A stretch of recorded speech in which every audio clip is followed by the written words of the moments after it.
Hey everybody, I'm Jimmy, And I'm Eva. and this is Constant Agitation, your weekly podcast where we talk about photography, cameras, other things, our favorite photographers, and we answer your questions when you send them on Instagram. You can also reach us by email. Everything, as usual, is in the show notes and in the links below. Especially if you're listening to the audio version of this show, you can also look at the photos with us. We always link to all the galleries that we get the photos from. Whenever we're talking about a photographer, or if it's a news piece, you can also find the link there as well.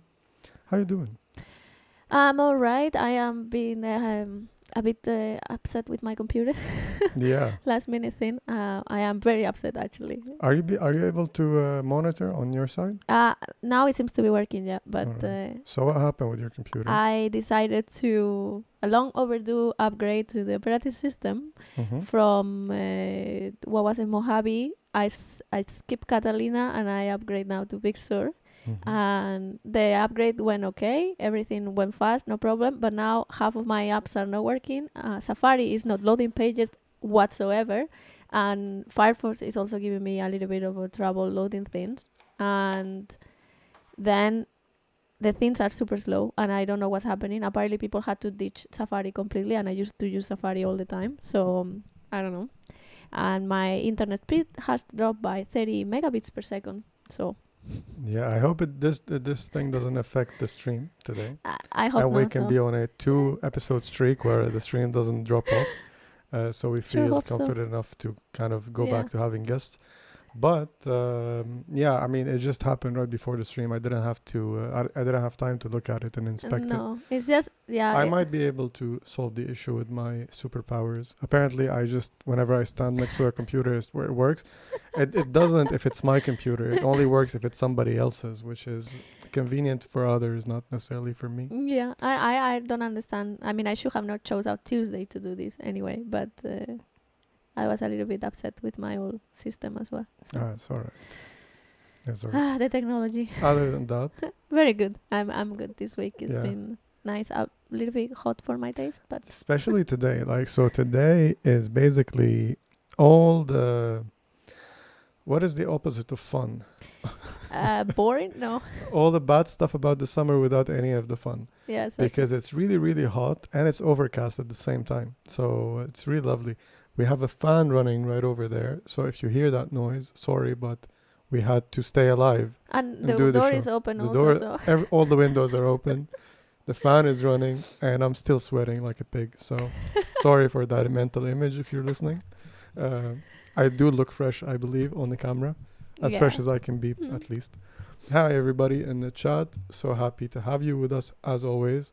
Okay, so should we start? Should I explain what was going on this week? I'll Yeah. go for it. All right. So you go first. so I have the AirPods Pro, these ones, right?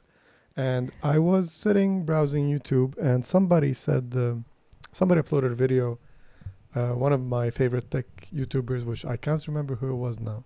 It's not a Nazi? No, the uh, other guy. I have many of you. What did you say? Snazzy? Snazzy. Snazzy. Snazzy Labs. No, it's not No. Snazzy. It was the other Jonathan something. Anyways, Yeah. besides the point. Uploaded a video talking about the AirPods that they got a superpower, basically, like a No free way. upgrade. And if you update it to the new iOS system, Special. Yeah. you get this Dolby. Spatial audio. Spatial audio has been in it before. Dolby Atmos. Yeah. So Dolby Atmos is the new thing, which is like spatial audio for your music library. Yeah. So I already use Apple Music. Eva is a Spotify gang. Up to last week. Yeah, now she made the switch. She also got her own AirPods. Anyway, so I don't know how from that point, like I was browsing these new tracks that were like supposed to be remixed to work with Dolby Atmos. And they sound really good. Quick Amazing. review, like Yeah. super quick review. It's really good. Like It's very immersive. My Yeah. music experience suddenly, just with the software update, got a lot better. Yeah. And we did some comparisons with the Spotify, and it's way better. Like she canceled her subscription. And so, anyways, somehow from that point, I realized that I have this Apple TV subscription. So Apple TV is two things. It's confusing. It's a hardware Yeah. But it's a software as well, right? Yeah. So it's basically you're probably familiar with the black box that you hook up your TV Mhm. to. That's the normal Apple TV. There's something called Apple TV Plus, which is basically Netflix from Apple. Yeah, it's a subscription based. Yeah. Yeah, so they produce their own shows. They have some other shows. I think they incorporated a lot of things. So like you can use the app to watch Disney if you have Disney subscription. Yeah. Your old iTunes library if you purchased any movies or shows or They will be whatever. there. Mhm. They will be there. You can still buy or rent movies, but you can also stream Apple series now. And I was a bit suspicious about it when I first. Or hesitant. Yeah. Yeah. Like. But I realized that I already have the free subscription because I applied for it when it first came out, and I completely forgot about it, right? And I realized that like 7 days left. It's been a month ago since I got the subscription. I think I got a full year for free. I never used it, right? And Mhm. now I realize, oh, it's gonna expire in a few days. So I wasted my whole week binging series, right? That's why I didn't do anything this week. I just binged. And I can tell you two things. I love procrastination, and I have watched a lot of series in the past week. So I get I watched like about half of them. yeah. So we started with a light one, like a comedy, Ted Lasso. Ted Lasso. Yeah. I really like Jason Sudeikis, and in the series, I don't know if you're familiar with SNL, but there's this skit that I love. It's called "What Up with That." Yeah. And you should go watch that. If you love like absolutely stupid stuff, you should go watch that. If your sense of humor is more complicated, forget about that skit. Anyways, we watched that series. It was really fun. Like it was a really enjoyable series. And from there, I binged like 5 more. Eva is trying to keep up. She has a lot of work to do. But here's why I want to talk about this whole thing. Now here comes the Right? highlight I've been rambling, but there is something important. Trust me. for all of you. I Yeah. mean, it's not significant, but it's cool, right? So the thing is, there's this series called For All Mankind. Why are you laughing? Because I always think of a different name. What is it? For all humankind. No, All for Humankind. All humankind. That's how you say it. All for humankind. Yeah. So it's called For All Mankind, and it's really cool. I'm not gonna spoil it for you. I'm No. just gonna give you the synopsis. So it's basically imagining an alternative timeline from the Apollo mission days. Mm-hmm. So Apollo program. So like going to space, rockets, all that stuff. So it's just it starts keeping with history, I think. Yeah. Like basically Apollo in the first 10, episode, Apollo 11. and then it deviates. So it imagines an alternative Something timeline. else happens. So it's really cool because it's like basically fiction that is rooted in reality, and it's really well done. Mm-hmm. The cool thing about it is there's so many cameras because Yes. it's like a timepiece. You can see and it's like they're going following astronauts and public figures and that stuff, and there's a lot of media and photographers and Yeah. all And this. I mean, the information coming from the missions also, it was based on cameras, right? Of course, Like, yeah. so- Like everybody knows about the Moon Hasselblads. You see them; they make a cameo. Yeah. A lot very of nice. cameras. So if you for anything, just watch it for the camera stuff. And I think they purposefully like. They're well selected, I Yeah. think so. Like that one morning I wake up to start working and making my coffee, and then Jimmy looks at me, he's like, so many cameras. And I'm like, what are you talking about? It's like, in the series, there's so many cameras. I'm like, what? It's like, yeah, you will see, because I I only was- had seen one episode. And I was so- saying like everybody's blaming YouTubers about jacking up the prices of the cameras. It's probably these Hollywood studios paying whatever people ask. It's like, okay, I guess I can sell it for double. now it's on a Hollywood TV is show, paying- right? Yeah. And all kinds of cameras like Super 8, video cameras. It's really cool. Really Mhm. well done. Rollies and Hasselblads Yeah. and Nikons and Yeah, they're so cool. So if anything, just watch it for the cameras. but it's if also you- very well made, like very well filmed, and yes, like the series are well made, Mhm. so they are enjoyable yeah, in their own right. very nice. Mm-hmm. But yeah, that's what I want to say about that. Anything else we were planning to say in like summary of the week? Summary of the week, I have been pretty busy with work. I delivered some sessions. Everyone was very happy with their photos. I guess this was definitely one of your busiest weeks in terms of photography, like since the Since beginning of the year. Yeah, I mean, now that the good weather started to come up, people are started to get vaccinated, and more tourists are coming.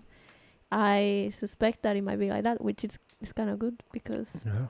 it's, It's nice to like, sometimes you go through periods where you don't feel like grabbing your camera, but then I feel like, having to do it because it's a job, is still good as well, Yeah. and it keeps you fresh with the camera, and maybe it will, because you're being put in that situation where you're taking these photos, you might think, oh, now I'm free to take anything I want. Like Yeah. whenever you're done with the shoot, and you feel like, oh yeah, now I can take my own photos. Actually, the other day when I explained last week when I was doing this surprise engagement, I was hanging around and taking some photos before the shoot, Mhm. just like, and I think some of the photos I took of the plants have potential. I think I need to see how I edit them because I'm not so used to You haven't editing. shown me those. No, I have to see what I Sneaky, do with sneaky. them. Right. All right. So you want to jump into the first question? Well, the only question we got this week. Yeah. Let's Sure. do it. And Tim is here with us, and it's your question, Tim. According to you, what is the first new quote film end quote? Is that how you say it? This is parentheses, but Parentheses. Yeah, I mean, I've declared it many times. I can't read. So, according to you, what is the first thing new photographers should do? And a parentheses film. yeah. Mm-hmm. All right. So, what do you think? I think so. I think we should answer this question. At least for me, because okay. I'm gonna start. Yeah, sure. Go ahead. All right. So, I think ideally, maybe don't start with film. Mm-hmm. Yeah, we've talked about this. I think I mentioned it before. And look, if you only can start with film, like if you don't necessarily if you don't have the budget to buy two cameras, because you don't really need like the most expensive, fanciest digital camera. You just need any manual digital camera, and like you can pick them up almost for free. Like if you get a crop sensor from, 5-10 years ago, that is like an entry level, it's gonna be almost free. So I think learning to shoot, learning the settings, learning the exposure triangle, learning the relationship between aperture, shutter speed, and ISO. That's the most important thing when it comes to gear, right? And you can also skip that part completely and just go with a point and shoot. There's nothing wrong with that. You can pick a point and shoot, and then maybe if you want to shoot film later, also continue with the point and shoot. And you can be just a wizard with framing without necessarily knowing how the camera is setting it up, as long as you know your camera. So, and every camera is going to be different. So like when your camera is metering in a certain way, not every other camera is going to be the same. So every camera is going to have its quirks, and you learn as you go. That's why I say learn with digital, at least in the beginning, because you could try without wasting a lot of money. And if you're new to this whole photography thing, I'm not going to say, hey, go and like develop your own film to save up on money. If you really want to start with film, I would say start with black and white. Learn how to develop yourself if you want to cut down on cost. And there's so many resources online that you can learn. There's many ways that you can attack this whole thing. Like something like the Cinestill monobath is super easy. Super It's easy. not super recommended, but it's really convenient. So you buy two things, and you're good to go. You buy your developer and your tank, and you're done. Whenever your developer dies, you buy more. Otherwise, you go something like Rodinol and Fixer. So Also you just super easy. you just buy two bottles instead of one. And the dark bag. You don't really need a dark bag. I mean, if you have a dark room, of course not. You don't need, if you can squeeze yourself into a closet, you're good to go. That's how I started. I know. I would be hurt, like, how do you say, like Hunching over. yeah, I hunch over the film. Close everything. Close put the some door, put some tape on the seams. blankets over you. Yeah, go under a blanket. It should be all right. But that's if you really want to cut down on cost. Mm-hmm. A dark back is really useful for many things. Mm. Oh, I missed something from Chris. This is going back to the first part of the conversation. I check in series and films about cameras in there. Many times there are mistakes. Time usage. Yeah. Actually, now that I'm thinking about it, I wonder if they nailed that. I mean, yeah. I mean, the Hasses, I think Because they were the timeline was starting from like 68, 69 yeah. and forward. Mm-hmm. So most of the cameras that were there, they were The ones I invented saw, by at least, they were like the type of camera that you could see in that Yeah. situation, either with the photographers that are official photographers of NASA, and of course the ones in the moon when they have them like hanging in their necks. And also I saw a Rolleiflex Yeah, so TLR, which was also from the there. 50s. The Nikon, actually that one we saw a bit later on the Mhm. timeline, which also makes sense. Mm-hmm.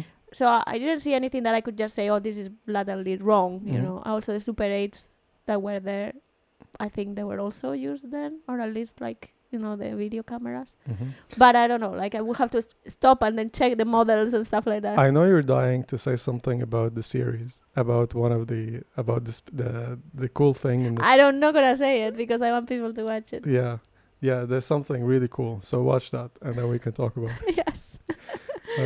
CM, according to YouTube, first thing buy a Leica M6-inch with portrait 400. That's why I was smiling earlier Yeah, when yeah. I was talking. I saw that comment. Oh. Maybe it's sad but true. But yeah, you don't need any fancy equipment. Again, like just you don't. My experience is gonna be different than your experience is gonna be different than her experience, and by that I mean, what makes you want to shoot? What makes you want to have fun? What do you want to learn also? Here's the thing: would you take the RZ for a street walk, like a photo walk? Would I take it? Yeah, would it be with ever my your first choice? No. Never. No. Right? It's too heavy. It is heavy and it is impractical Yeah. in that regard. I really love it. It's one of my favorite street cameras. Here, I'm saying. Yeah, I know. And it doesn't make any sense. I don't mind the weight of it. And I'm not flexing on Eva that I'm stronger. Maybe a little bit. But, it's for me, I have it. And I really enjoy it. And that's why I take it with me. And for you, it's going to be something different. And on some days, I will take a lighter camera. Some days. And, we've been collecting these cameras for years now. So that's why we have the options. And we want to. For the longest time, I didn't want to collect cameras. I wanted one camera. And then he met me, And kind of. Yeah, but I started collecting before. And then we Little met bit. each other and it blew up completely. That was crazy. I had stopped, before I met you. Yeah. So here's the thing. Cool that Tim is here with us because he's the one who asked the question. He's saying, I'd argue shooting film is so unforgiving that it's better teacher than digital. Yeah. So I agree with that. But I would also say that if you don't have the financial means, then, or you don't have maybe if you live in a country where there is no film or there is no labs to develop the film, there you have no access for chemistry, then what do you do, I was talking to this guy a few weeks back from Iran, and he was telling me the prices of film are insane, over there for whatever reason. And so, for him, it was like a really, like he had to save up a lot of money in order to start his film journey. And so, not everybody can do that. And, why stop shooting but again, yeah, if you really want to start with film, I would say get something like a what's it called? SLR? Zeiss Econ. The folder cameras, the old ones.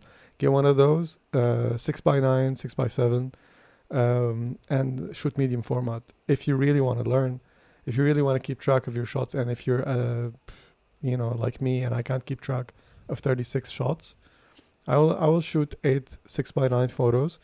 I will write them down. Maybe 8 photos. I will remember exactly what settings I used. And, you can bracket a roll of 120. much easier than, bracketing 36 shots. You can buy your bulk loader and load 10 shots at a time or whatever you want. But again, now you see the money starts to add up, the cost starts to add up as you're going into this. And if you have the means, go for it, whatever way you'll get everything. But if not, and you don't want to clutter your place, a lot of people who are listening might be young. They might still be living, might be teenagers, still living with their parents. I talked to a teenager recently on Discord, and they were complaining that their parents do not allow them to shoot film because they think it's stupid, and that they already have a digital camera. So they have to do it in secret. Whenever they get shoot a film, they have to hide it, and then they have to secretly send it, take it to the lab and bring it back. So, sad. It depends on the circumstances. But I agree with you, Tim, in the sense that because it's unforgiving, it's going to enforce discipline on you. But if you don't have the means, or if you have some personal discipline, you can teach yourself how to use your digital camera like a film camera. It's basically the same, deactivate burst mode and be more intentional. Try to, I gave this advice before on the show, try to set the settings before you read the meter, meaning use the meter. I think, what was the quote? Which one? The one about the meter. That was a funny one. Oh, I don't remember now. The meter. Sometimes you use the meter. The meter uses you. Yeah. So don't let the meter use you. You use the meter. Understand the settings. Be intentional with the way you're setting them up. That's why the first thing I said, learn the exposure triangle. But again, I'm sure there are a lot of amazing photographers who really didn't bother with that. I've seen a lot of iPhone photographers that are doing great work. Now the iPhone, you don't really need to know that, but I think you can't even control it. It's something that if you are interested in photography, comes sooner or later. It's something that you learn sooner or later, because I don't really see anybody that starts with the iPhone and they only use the iPhone forever from that moment on, and they are not interested in learning something more about photography. In some of the discourse we have people that are like, they swear by iPhone photography, and still they like talking about photography and other things, gear. So I think it will come with time. Yeah, but I don't think it's necessary. No, it's not necessary. I don't want to argue too much about this, but I don't think it is it's definite. You have to know it in order to be a good photographer, or take good photos, or do good work. Chris here is saying 645 or 6x45 pre-after work cameras are great and give 16 exposures on 120 film. I love my simple pre-war size icon, very small too. And this is one of the ones I want to get, because we were thinking about getting a size icon. I was like 6x9. We already have the Fuji. 6x6. We have already the Mamiya and the Rolleiflex. 6x8 is a bit of a weird format, and I think at 645 I would really like to find a good condition one. Yeah, I mean, again, whatever you find, if you're starting out, these folder cameras are really good. The 6x6, what is it called? The Mamiya 6, the original 6, one. It's a really good camera. Zeiss Icon, there's so many different ones. So many different years also. Yeah, and, check those out. Whatever you can find, just make sure that you can find film for it. So make sure it's a 120 film Exactly, camera. Not like a 126 or something like that. Yeah, there are different formats that you can still use, but it's going to cost you more. It's going to be a lot of hassle. And just focus on learning how to use your gear. Focus on learning how to read light. Focus on learning how to compose. Look at paintings, look at photographs. Get inspired by whatever you like. I was about to comment on that, because if I answered that question honestly, I think one of the first things that a new photographer should do is to learn what they like by looking at other things. So have a good understanding of what is it that caught your attention, what is it the type of work that you wish of doing or you aim at doing. I think that's also not just like shoot aimlessly at everything, which is another approach. But for me, it is important. I think it's valuable that from the very beginning you start thinking about what is it that I want, what is it that I like, why do I find this photograph so beautiful and attractive and this one I don't care about, even though it might be a really good photograph for someone else. Try to get to know yourself, I think is really important, and I think that actually has helped me a lot. Yeah. Yuno is saying, learn the Sunny 16 rule. Good advice. We talked about it before. And if you don't know what it is, well, next time you buy film, crack open the box and read Because the it is there instruction. normally, yeah. They tell you how to use the film, and that's basically the Sunny 16 rule. We talked about it previously on the podcast for a long time. We even talked about how to use like a night version of it. So the night 1.8. Sunny, no, 9016. No, I think I called it the night 1.8. Yeah, that's true. And there are resources in that episode as well that you can use to better do it. You have somebody new. Yeah. At least for the first time, I see this name, Mark. Hey, Mark, finally is saying, finally got a Fuji GSW 690. Any tips or tricks besides the video you posted? Well, I don't know. I might have missed something in that video. I would say that the way to end the time exposure, you don't always have to wind. You can also end the exposure using one of the settings knobs.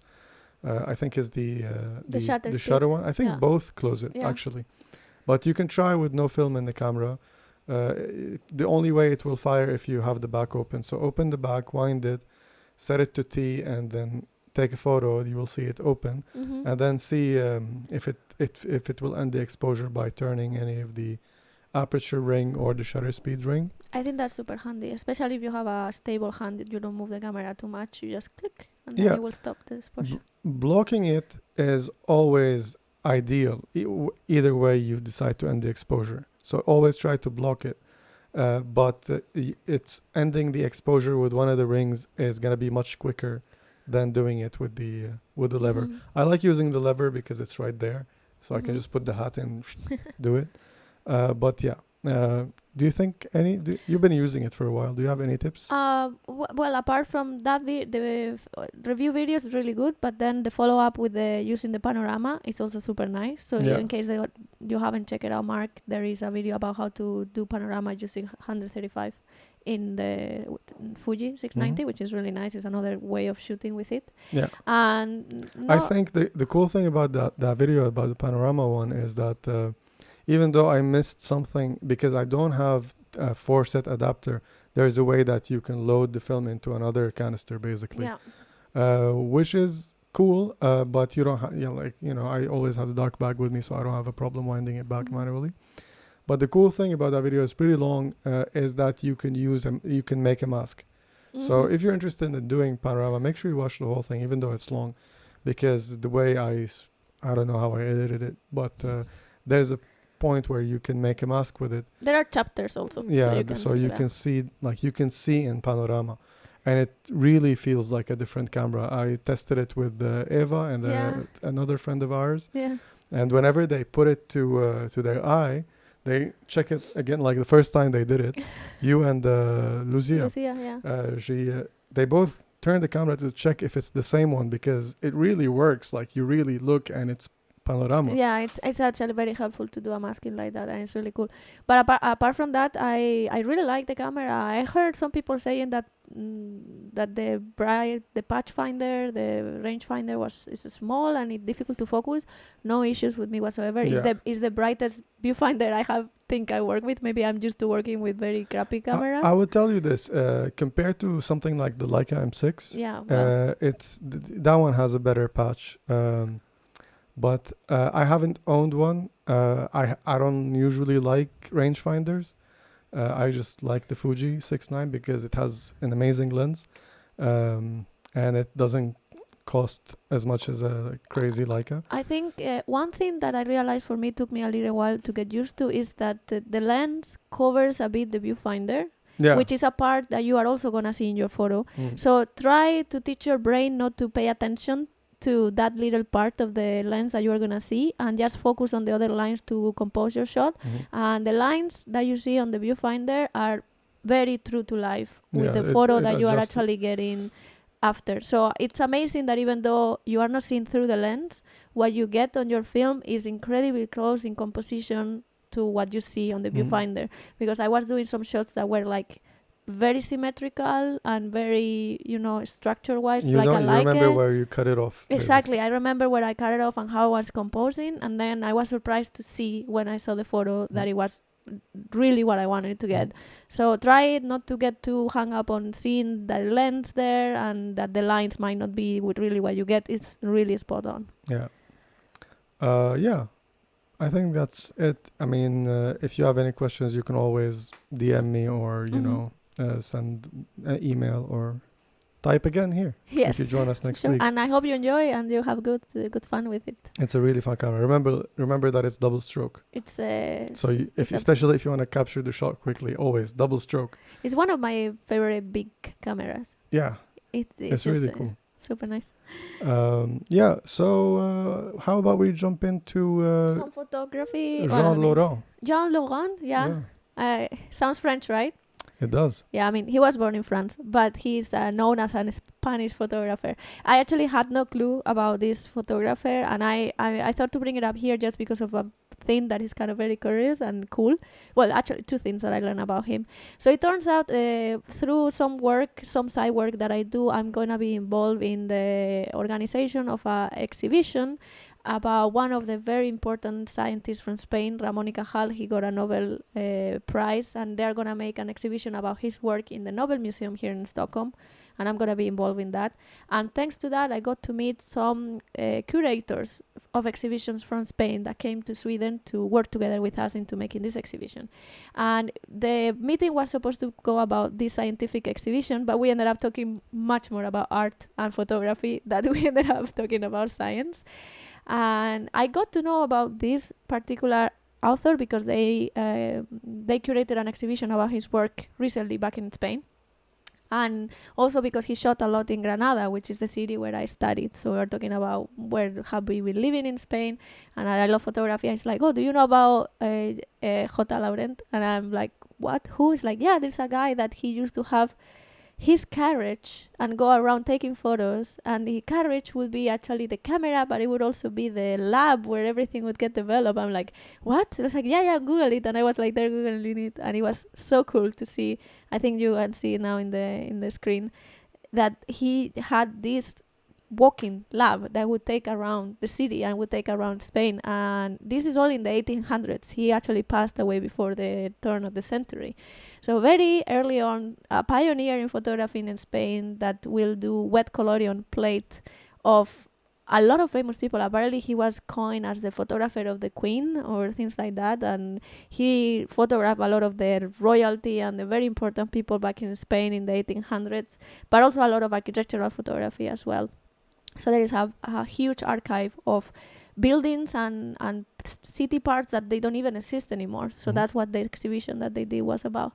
And yeah, this you are seeing here is the carriage. And then reading a little bit about his story, he was one of the first persons, together with another photographer, on patenting a paper based on collodion, but that was a direct positive instead of negative. It's called leptographic paper, but it went nowhere, because it was one of these things that when they come up, suddenly something else a little bit better comes into the picture, and then the other things get forgotten. So it was by the middle of the 1800s, and then in the late 1800s, it kind of the popularity of using these papers rose, but then suddenly the gelatin printing out and developing papers came about, so people forgot about the collodion-based papers. But he was the first on patenting this kind of photographic process. So cool.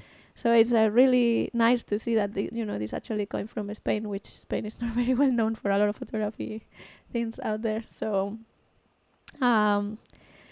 it's he. I don't know. I think it's just so cool that he went around with this camera box. It is. It's similar to the what was it called? Brendan Barry. No. The what is it called? We talked about it before. The camera that you do the whole thing inside. It's Afghan box. Mm-hmm. Do you know which one predated the other? I actually don't know. I can maybe do a quick search. Yeah, I was hoping this link because you just sent me this link right before we start. And I was hoping there was more photos on it. There's not so many photos. I don't think there are so many photos online. I couldn't find. I found mostly of because he also did a lot of photos of old paintings. So kind of like for copy for kind of archival purposes and stuff like that. My internet is not working, of course. Again. So it's all right. I actually don't know what date the Afghan box, but it's a bit different because this was all like collodion web plate. So I don't know. The Afghan box, I think, at least the things I read about it is other processes. I don't know if it can also be adapted for collodion. I wonder if he stuck his head inside. He was fully inside, I think. He goes inside. I think so. Like a dark bag, that the same way it wraps around your wrist or forearm, goes around your waist. Because I don't know how. I've never worked with collodion, never really looked into it. I don't know how sensitive it is.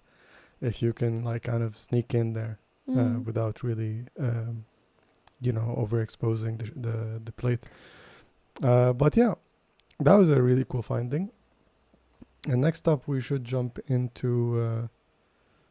How about we jump into the work of Harry Callahan? Sorry, I'm losing my voice. Harry Callahan. Yes, I think we can move on to talk about him. Any questions on the chat? No. Okay, great. And so, what do you have to tell us about Harry? Well, I have to tell about Harry first that I really like his work, his explorative work. Like I really like the things that he did that people had never done before. He was one of the pioneers of working with multiple exposures and with extreme developing modifications of the pictures, because apparently a lot of the things that we're gonna do is final prints, and this is basically the work how he envisioned it. But when you see the negatives of the photos that came to be, are completely a different thing. So I read that there was an overview of his work maybe a few years ago, an exhibition with more than 100 pieces, and what they did very nicely was it was not only about his work, it was his work and life and process and how he used to work. So they brought up a lot of the negatives of the prints that you were seeing there, and a little bit of explanation of how he worked with each one of them. And then you could see how crazy changes were happening from what it was on the negative to what it was actually the print ended up being. And just to say, everything that you're seeing here, apparently he was a big detractor of cropping on the darkroom. So he really didn't crop his photos. He would just discard a photo if he really didn't like what he got out of the camera when it comes to composition, and then do it again and over again. And he was really known for repetition work.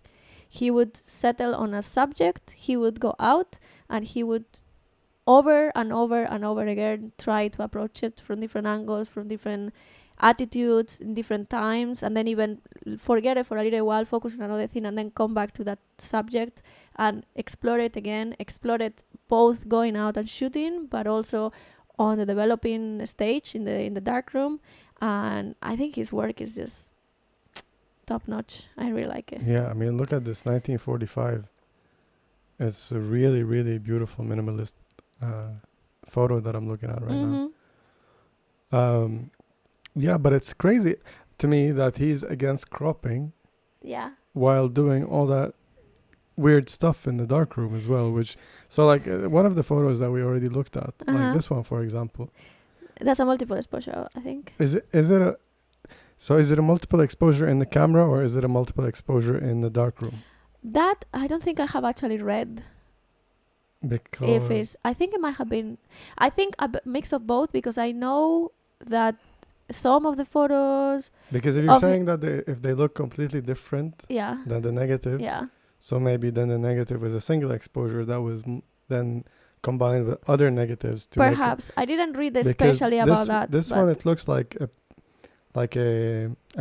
place in the street where like there's a contrast somewhere where the sun is hitting and the darkness around it, and there you can see different people passing by. So it's not the same human subjects in every exposure. So it could be a multiple exposure where he's moving the camera between exposures, but it could be the same exposure over and over and over, and then put it together in different parts. I think the first option for what I read of his process and the way that he was working kind of fits more his motto, so to speak, because he also did a lot of explorations with light painting or of moving light through the camera exposure, which kind of plays like it would be similar to, okay, now I take this photo here, I move my camera and I take another photo here. Like this first one we looked yeah, at. exactly. Assuming this is a single source of light. Yeah. It has to be a multiple exposure after, and there's movement in between. Yeah. I think, but of course, anything goes, so to speak, even though cropping was not really on the on the books. He discovered photography quite early on, but back in the days, or at least even though he was doing really cool work, the artistic part of photography didn't really serve as a way of living. So he was also doing a lot of commercial work, like a lot of the photographers we talk about. And he started photography, like many of us, by joining a photo club, like just around the place where he was working or living. And this was the early, I would say, 50s or so. I have to stop you for a second No and problem. say, this is a really beautiful composition. That's one of my favorite ones. Right? Yeah. The way the human, the subject, is like all the way down, and you have this open space. Yeah. So what we're seeing here is it's his wife, and his wife is a subject that repeats all over his whole career. It was an inspiration and a muse, and as I said, he explored certain subjects over and over and over again. And Eleanor was her name. It was one of them. And some of the photos are just beautiful. The thing is that people used to say he was a very different kind of photographer because he was a homeboy of sorts. He was very focused into looking inwards and using photography to represent their lives. And apparently this is what he used to teach, because he ended up being a photography teacher. He used to say to his students that that to look inside, that take photos of your life or things that are happening around you. Don't look for the outside thing or the foreign thing to you, because you have much more power of representing what is close to you. And he actually led by example by taking photos of his life. His wife and his daughter are in many of the photos. This is a human here, right? Yeah, that's his wife as well. But apparently this is one of the ones that the negative is like it's been printed with such a high contrast that is nowhere so I'm similar. wondering, where is she in outer space? Like, right? How is everything black? But it has to be in post. Yes, it is. So I actually made a note here. Where is it? Sometimes I make so many notes I cannot even find them later. Sorry, me interrupting you. No problem. Yeah. I was just talking about how he was telling his students, to just like look inwards and use inspiration of your everyday. And the thing is that this is a curious part. As I said, he came into this photo club, and he wasn't really so keen on the type of photography and the sentiments of the people in the photo club, because they were very much into this he used to call it the amateur view of photography and the pictorialism again. And he was like dissatisfied. He wasn't really seeing something he was liking, even though he liked the idea of being a photographer and taking photographs. And then one day, Mr. Ansel Adams came and gave a talk at their photo club, and Ansel Adams was saying that photography in its own terms, not as I would be painting and with its own limitations, is what should be the core of photography. We had talked about that. This is a sentiment of the group F64, right? And that a photograph should be a clean, sharp, highly detailed description of an external world with a carefully delineated, continuous tonal range. This is how Ansel Adams said what photography should be, And photographing simple things such as nature at our feet is just as valid as creating spectacular images of big things, like this is the sentiment.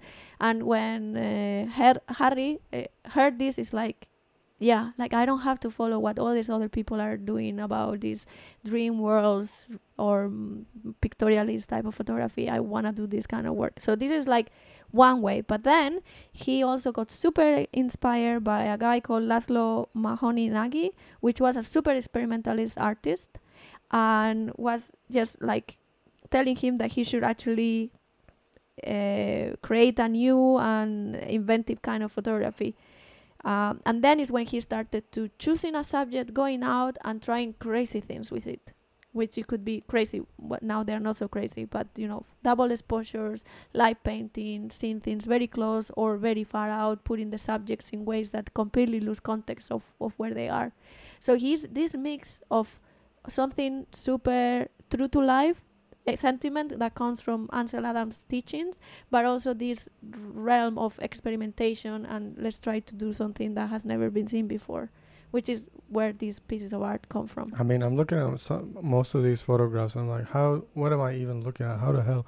Like this, look at this one. What is this? It looks like grass on snow or something like that. It is grass on snow. So these are actually... Oh, actually, the title is right there. Yeah. So this is actually another piece of quirky information. He photographed plants in the snow, trying to respond to Adam's demand for something real, like something that exists, something that is there. And he spent a lot of time photographing them and then doing prints. And he was completely unhappy with the true-to-life representation of the photos he was taking. But then he decided to print a negative at a high contrast to get a fresh image that is a mixture between figuration and abstraction. And then he's like, yes, this is what I want to do. This now this photo speaks to me. Now this haunts me and it stays with me. No, the super true-to-life printing or like copying of the negative. So he decided to go super high contrast, and there's a lot of photos from his work. Yeah, there's a series that we're gonna reach later. He did a lot of work in Chicago as well. Yes, he did a lot of work there. What is this? Oh, these are leaves. Yes. So cool. Yeah. Actually, it reminds me because when I selected this photo, I was rushing, so I just looked at the frame from afar, and I really liked it. But I didn't zoom in to see what it is. And I was like, this could be anything. Do you remember a few episodes back we were talking about Christoph Morlinghaus, and he does a lot of these... super big... like really big frames of super small... Are they people or are they... Yeah. And there was one with people and there was another one with toys. Toys? Yeah. And I was like, I'm curious like to get to this photo now to see what it is and look at it. It's just leaves in the fall. Yeah, leaves in the fall, yeah. But it's really cool. I mean, this one, to me, it has a good tonal range. I don't think there is like crazy contrast, exposure, or like work on the darkroom. I mean, it's already a crazy frame it to is, begin exactly. with. It doesn't need a lot of... But the ones on the snow, and they're just like so cool. Yeah, I selected a few things, a bit different. Yeah, that's good. Yeah. Let's see what else we have here. This one is really cool. Here, I know somebody's gonna love these two. Can you guess who it is? Yes, Tim. Yeah. These, what are these? Are they wires? Telephone wires. Again, he did a bunch with telephone wires. I think he was really this minimalist type of line work also. It's really nice. It reminds me of other things that exist in painting as well. Tim is just me saying in the chat. Yep. Let's see. What else? So I selected some color work as well. Oh yeah, I actually completely rushed over the color work. Not because it's not good, it's also really good, but I really like his early work. Yeah, this is a dye transfer print in Kansas City. And I'm assuming that it was, what would you say it was shot on? Look at the red. Yeah, Ektachrome? No, sorry, Kodachrome.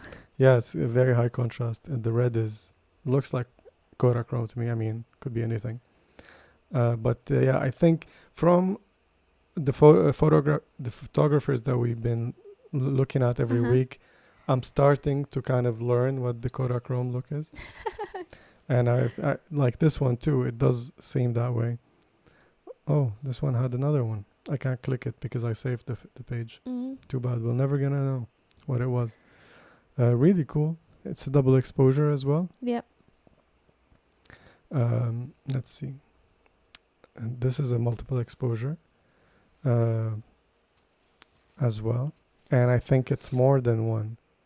3 at least. 3 exposures. They're like so dynamic and I don't think it's that easy to make multiple exposures to fall right on the composition. You know what I mean? Like you Yeah. really need to think about. Definitely. I think it takes a lot of premeditation to. Yeah. You can't just wing it. I think you have to basically. If I were to do something like this, Mhm. I would have to and do it like, because, this camera, the Olympus, it has a really really cool multiple yeah. exposure setting. I don't know if other digital cameras have it. My Fuji does. Yeah. So Mhm. when you take a multiple exposure, it shows it on the screen with the Very faint. low opacity. Mhm. And then you see your next shot under it, so you can frame. So I used to like take a photo and then I see whatever I took, and then I can align the next one. But with this one, I'm assuming that you had to move the camera. Maybe if you're shooting with a large format camera, maybe you're using the tilt shift, because I mean, the elements in the shot are the same. They're just moved. So maybe he just used the shift function. So maybe he was like, okay, it's kind of like setting up follow focus or whatever it's called, the cinema stuff. The A/B points. Yeah, So yeah. when you're working with cinema cameras, you have the focusing computer thingy, and you can either have a human who does it, and they know what they're gonna switch to, or you can have it automated where you can be like, okay, so this is my point A, Mhm. and then you change the focus to the next point, and you can switch between them with the button. So I'm thinking this is kind of a similar thing.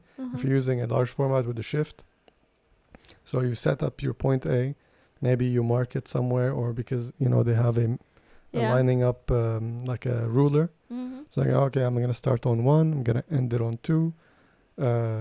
You go back and forth, Mhm.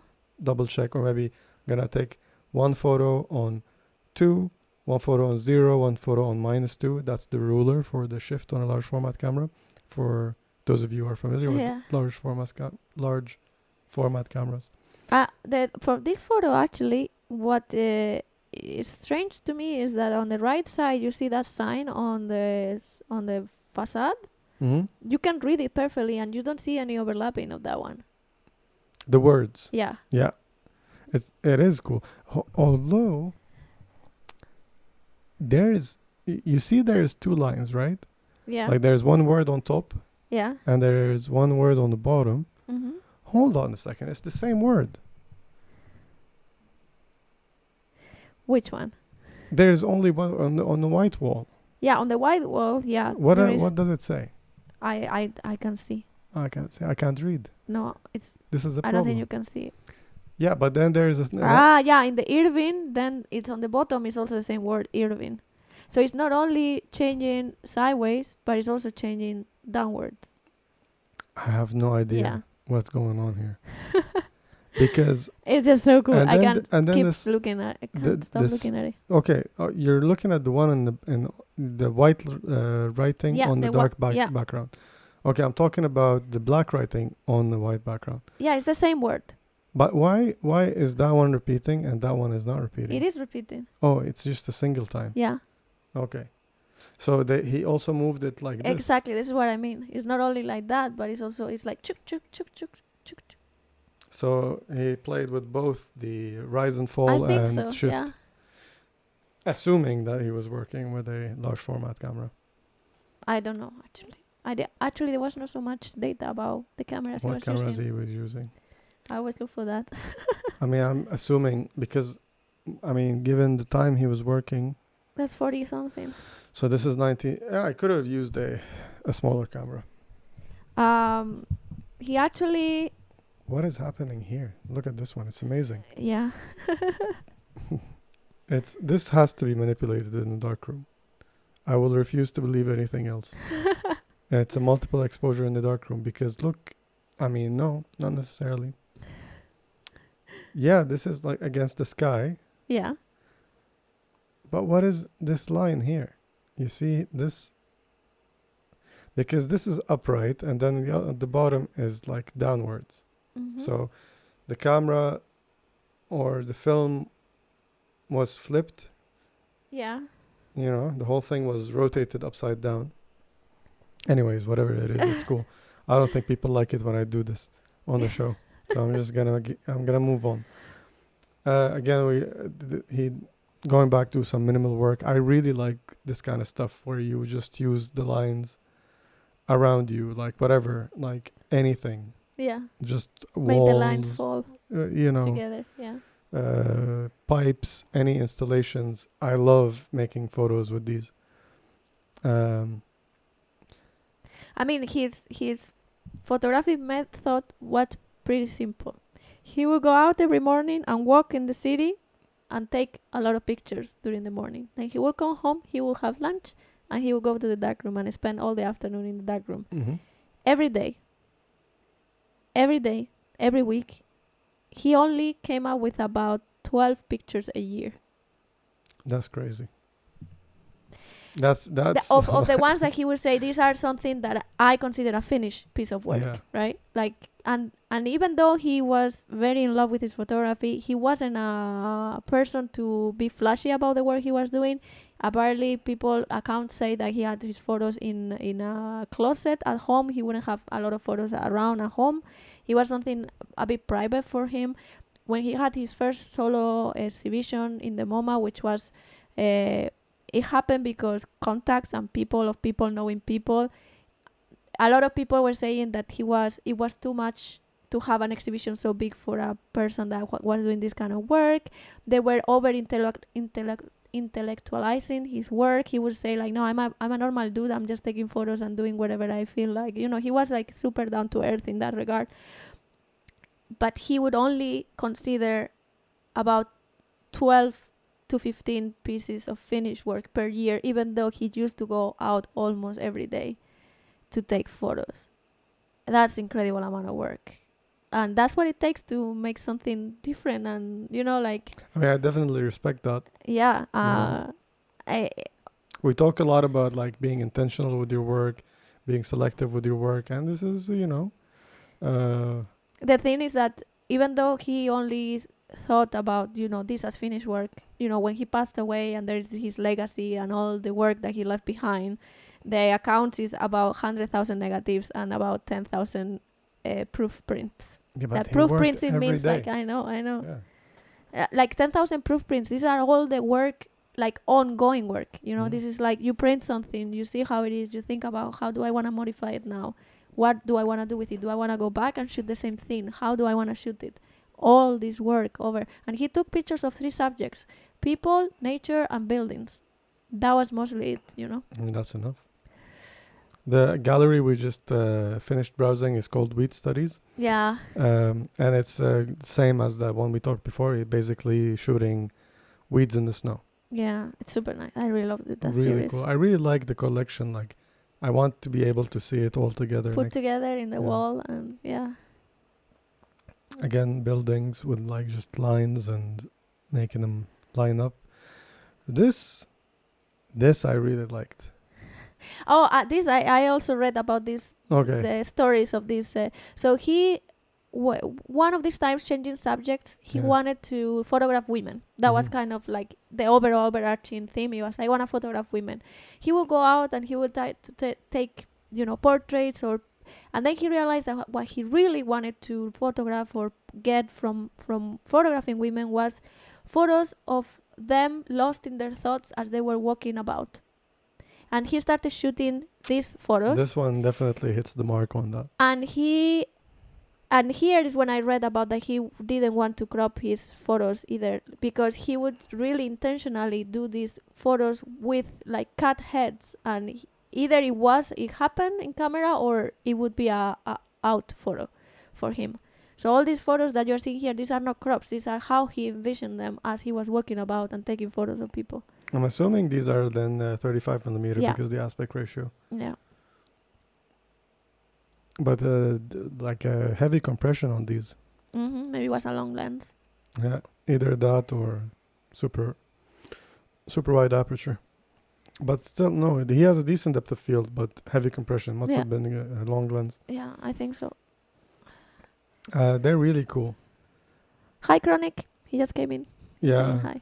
Yeah, I mean, I keep forgetting that we stream on Tuesdays as well.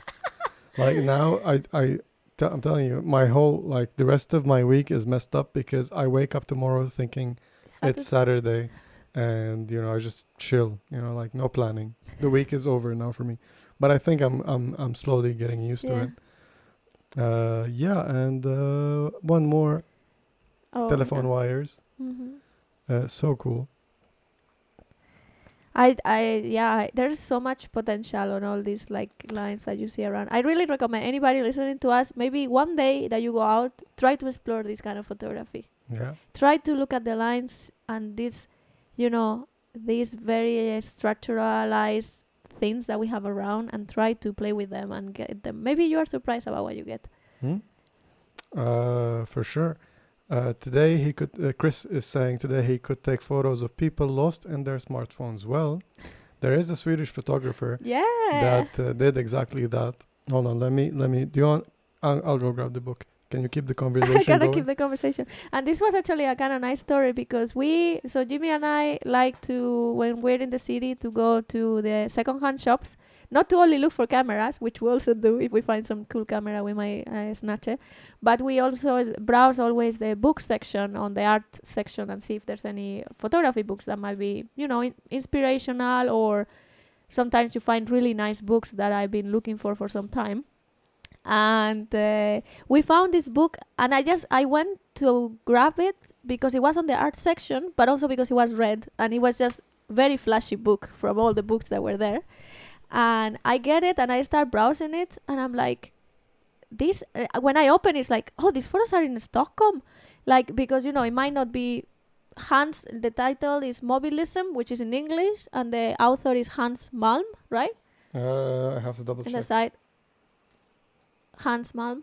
Yes. Yeah, so it kind of didn't strike Swedish to me, but I opened the book and all the photos are in Stockholm. I'm like, I know this place. And the whole book is about the fact that people are on the phones all the time. So all the photos are about people looking at their phones or interacting with their phones in one way or another. And this one is so cool. There is extremely tasteful street photography, because the majority of the photos are, people don't really seem to be noticing that they are being photographed. And it's just really nice work. But the coolest thing about the book is not only that, is that the book is signed by the author. Yeah. In the middle, there is a little bit of text explaining, the concept of the project and all that.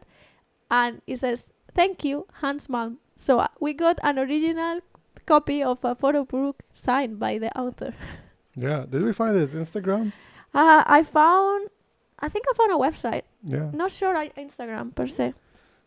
I mean, check him out. Go give him some love. Hans It's Malm. really, really cool book.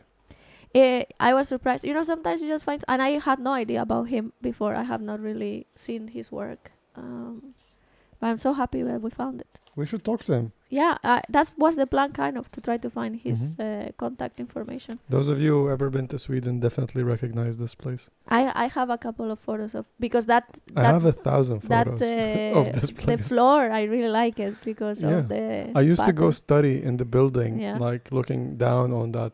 So whenever I want to take a break from studying, I just pull up the camera and start shooting down. This is the place where Jimmy and I could have met in an alternative universe. Yeah. Because apparently we were hanging out in the same place. It's the Kulturhuset. The Kulturhuset, and not knowing of each other. Yeah. All right. So CM is always helping us with information. I think this is about Harry Callahan. Yeah.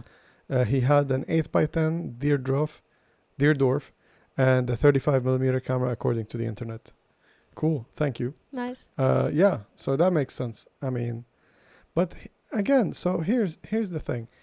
If he had an 8x10, then that cropping stuff you were talking about earlier doesn't make sense, because a lot of the photos that we looked at were not 8x10 format. Dun dun dun.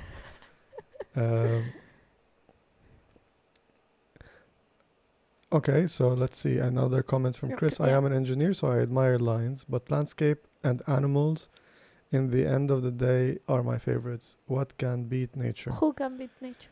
Who can beat nature? Well, yeah. I mean, yeah, different people have different tastes. I'm more Apparently, I like brutalism. As an architectural, Yeah, like you love it. I don't like curvy buildings. He likes I the like massive, super thick and in-your-face buildings. Yeah, I really. There's a YouTube channel that is really cool. It's called Bold and Bankrupt, right? It's really cool. Like I binged that channel when the first the quarantine began last year. And thanks to Sham, who's with us in the chat as well, for for telling me about the channel. It's a really, really cool channel. It's a guy, again, bold and bankrupt. He's bold. He's bold and And he got bankrupt. He's not bankrupt anymore. I don't think so. So he started filming like these travel videos, and where was it? The whole USSR. He started in India, and then he started doing, because he speaks Russian. Yeah. So I started going to this Russia and all the former Soviet republics. Yeah. So like places like Armenia, Ukraine, all of the previous Belarus. Yeah. And he just travels there with a GoPro and he just films around, and he really knows his stuff about history of the place. Mm-hmm. And it's really cool. Check it out. But for me, you can learn a lot. Yeah, that's true. I'm just looking at the buildings and the colors of the interiors, and I really want to go there and take photos someday.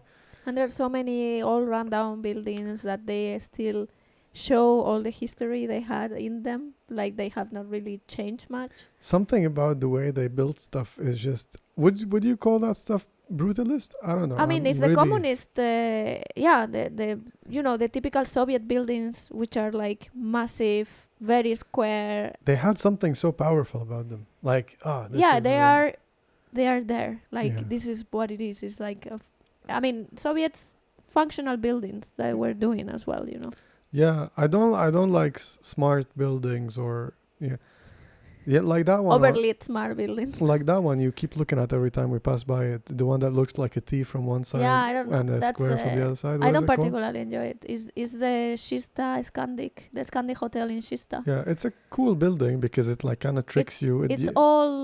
It's all glass. I don't like glass buildings either. It's so weird because I always think people in there are gonna die of heat. That's my first thought when I look at it. Okay. Grayscape.com. Okay, we'll check it out. We'll check it out. For you listening, Chronic Fish is telling me that they also do love brutalist architecture, that I must check out grayscape.com. I will definitely do. Thank you for the tip. Yeah, so did we show all the photos we wanted to show from? I'm not sure. When I went to Armenia, I was able to see firsthand, and also it's crazy that a lot of the infrastructure built back then has not really been touched up at all since the USSR fell.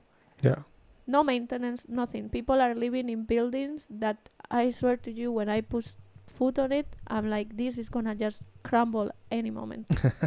It feels like that. Like it is very sad because, people need to live in safe conditions. Yeah. But things are just like, it's like time stopped. It's like people are living in a place where time stopped. It's crazy. It's definitely super eerie. Yeah. A lot of the stuff. And a lot of abandoned things as well. Yeah. All the factories that they used to have, everything completely shut down. A lot of nature has taken over from a lot of places. It's just crazy. It's really cool. Very interesting to look into. But yeah, it feels like you see a lot of stuff about Chernobyl and the area where it was. Mm-hmm. He also traveled there, Mr. Bolt. Mr. Bolt. That's how he is known on the internet. So he went there, but the feeling is across the whole former Soviet Union. It's almost the same thing as that place, except for like that place is very abandoned, and overgrown vegetation. Mm-hmm. There are some people still living in that area, but the same feeling without the vegetation and more population is on the cities as well. Yeah. So it's really, really cool. For me, that's something that is really fascinating because we're so isolated from it in a way. For me, I think I talked about this before. My favorite thing about photography is that a photo can capture a whole story in one frame. Mm-hmm. And maybe sometimes you can do it with more frames to emphasize the point, but it's just so powerful that you can capture a whole story with a single frame. It doesn't have it, not just a story. You can capture emotions. You can capture so many things in a single frame. And the reason why I also like street photography is because it's just that it's not premeditated in the sense that okay, I want you to stand over here. It's not prepared. It's not prepared. It's just happening, and you're getting it's it. what's happening. Yeah. But then, when you look at stuff like buildings, even though they're there every day, they're the same thing every day. Well, you know, when you go and see a building, a historic building, you're just looking at a bunch of construction, but it's kind of like a powerful photograph. But things have happened. You know, this is what it is. Like things have happened before and after. Will happen after. You know, yeah. like the reason why, like let's say the whatever building, like let's say I don't know any famous building, the pyramids. You go to the pyramids, and then like okay, so something crazy must have happened to people to end up with this gigantic monument. I mean, with the pyramids, we don't even get started there You know because what I it's mean? just like what?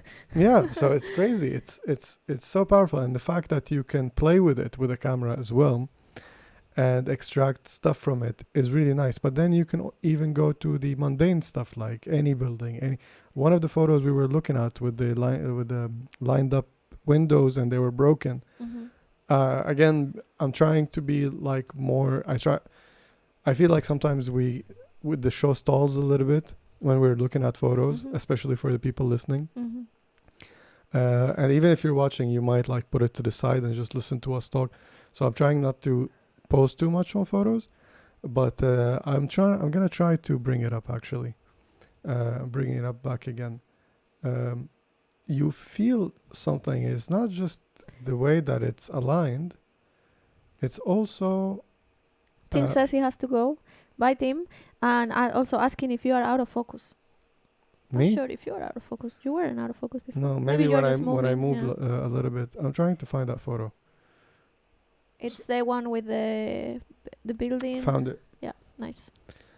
So like looking at this photo, there is so much to extract here as well. And, you know, imagine standing next to a big print of this, right? What I love about this photo is how the shadows are embedded on the picture as well. Yeah, I mean, the tonality is really beautiful. But look at all the broken windows. Look at how they fixed some windows with just like closet doors or whatever. There are wood panels here or something. And then, you know, it's something.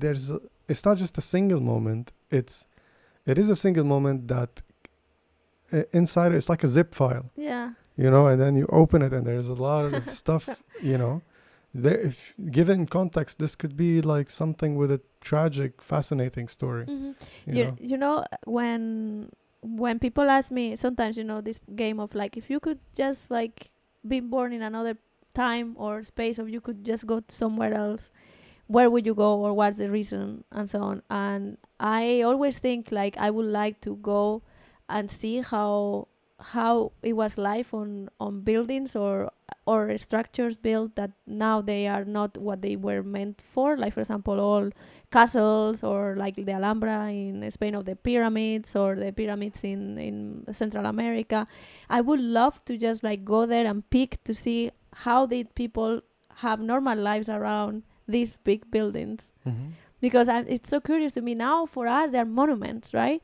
But when they were made or when they were used, they weren't really maybe monuments. They were just like places where people live and did their stuff, and they were part of the day-to-day lives. And to me, it's just like I would really like to see how life look around these same buildings that now we photograph or we experience in a particular way, how it was when it wasn't like that.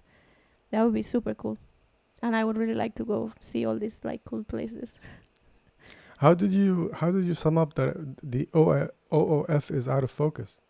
I think it's a common... Is it? Yeah, I think so. I need to keep up with the times. I don't know. It's such a weird thing to say. CM is saying Bold and Alina are so funny. I'm assuming Alina is his friend. Yeah.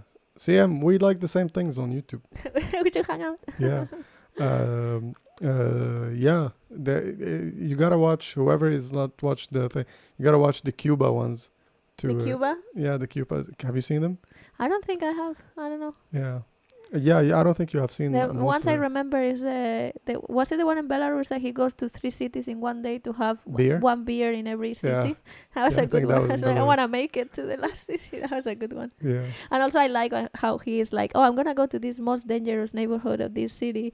And it's like, maybe is it gonna be that dangerous as people say? Like he's always so sassy about those things. It's kind of funny. It's true. Yeah, I mean, but it helps that I mean, he's saying it, but he looks like No, a exactly. he looks like a mobster. He's He kind tall of and does. bald and wearing sunglasses. But you know, he's with a GoPro in his hand all the time. You know. Yeah, but like- still, he looks scary. Yeah, It doesn't he matter if you see a scary guy with the GoPro. You're not gonna make fun of him. Also, he speaks Russian, so A big tall and guy a who little bit of speaks Spanish Russian. also. Yeah. That's true. In Mexico, he does speak Spanish. Yeah. Okay, this turned out to be a promo for Bold and Bankrupt. I don't care. You know, I really enjoy people who are putting out really nice things. But anyways, what do you think? Shall we call it a day for today? Sure. I don't know how long we've been online because my internet is weird. It says like we started streaming 97 seconds ago. No, we've been on for exactly 1:20. Oh, interesting. Nice. Yeah. Yeah. No, I don't have anything else to bring up today. I don't think so. Just that I am looking forward to start bringing up people now that we seem to have a stable stream. I mean, yeah, the episodes are shorter than usual, but I guess, you know, putting an end to it, I'm still scared kind of for the stream to drop off. But all the readings on my computer seem to be all right, which is usually the case, but still we lose the stream. And I've been watching Wintergatan, Yeah. and he does like 6-8 hour streams every day with multiple cameras and Zoom, and nothing goes wrong. Yeah. I don't know. I think that might have been just a small bug that we suffer from. I'm so jealous. But anyways, I think it will be fine. I hope so. yeah. By the way, guys, we mentioned it last week. Tim is gone now, but I'm gonna mention it anyway. On Tim's server on Discord, Film Photography is Not Dead is in the description. Did you fix the link, by the way? I fixed the link. Thank you so much. Yeah. Because the link died last week because I don't know what he did with it. And now I need to change all the other 100 videos. Yeah. Link, but yeah. So yeah, if you're on Discord or you're not, maybe you want to join. Check out that server because there is a competition, photo contest running. It's a bi-monthly, so it goes for 2 months. Anonymous posts. We're gonna be judging and announcing the winner on the show. So far, you know, some people have posted, but you know, There's a lot of time. keep them coming. I wanna look at nice photos. And then we're going to look at them all together, right? Maybe. I don't know. At least the winner is going to be announced here. But Yeah. it would be nice to look at some other photos as well, maybe. Absolutely. I think there are gonna be honorable mentions as well. Like there's Mhm. gonna be a winner and a bunch of honorable mentions. Yeah, but I think that's it for today. Yes. As always, thank you so much for watching. We hope you enjoyed the show. Make sure if you have Instagram to follow us there so you can leave questions. We usually put the questions one day before the show. So if you have anything, send it there. And if not, you can always send us emails. The email is in the description as well. If you have any questions, if you want suggestions, topics to CM, talk I got about. your suggestion from last week about a photographer. It's coming probably next week.